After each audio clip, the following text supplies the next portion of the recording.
Kender du det, at jeres ledermøder måske ikke rykker helt så meget, som kunne, og resultaterne måske udbliver?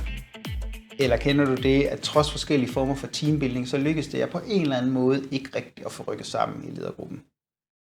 Eller måske så kender du det, at I forstår teamarbejde forskelligt, og måske derfor forstår ledelse forskelligt, og derfor får nogle misforståelser mellem jer, som er svære at redde ud.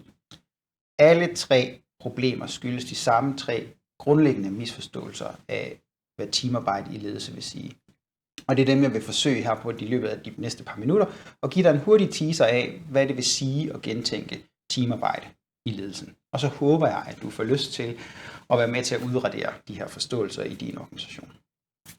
Den første af de tre misforståelser er ideen om et high-performance team. Ideen om et fast team, som skal være så tæt som muligt, og som gerne har et klart fælles formål.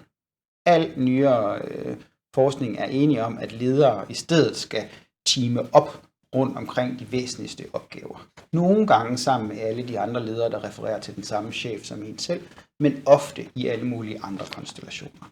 Så teamarbejde skal være en fleksibel arbejdsform, eller en række fleksible arbejdsformer, som altid er kendetegnet ved, at det er opgaven, der sætter hold.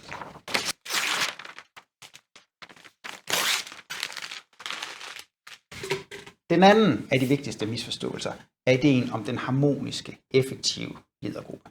Vi har kaldt alternativet for det møgbeskidte ledelsesteam, for at signalere en arbejdsform, som i højere grad er modig og grundig og går til de allervigtigste og sværeste problemstillinger, i stedet for at forsøge at få nået så mange indstillinger som overhovedet muligt.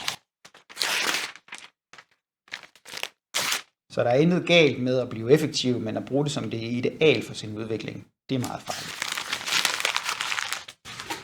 Den tredje af de væsentligste misforståelser omkring ledelse er ideen om ledelse som en individsport og en konkurrencesport.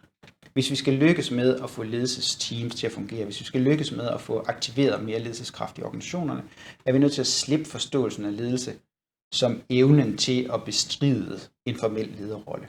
Vi skal se ledelse som fælles, koordineret, kraftfuld bevægelse. Og det er noget, som både ledere og medarbejdere i alle mulige forskellige andre roller skal arbejde sammen om at opnå. Så ledergruppens opgave er ikke at få etableret command and control, eller kun at lave strategier og visioner. Ledergruppens opgave er at få etableret, skabt fælles kurs, koordinering og commitment på deres område. Og hvis man tager den opgave alvorligt, så får man en helt anden ledergruppe, end hvis man forfølger de andre typer af opgaver.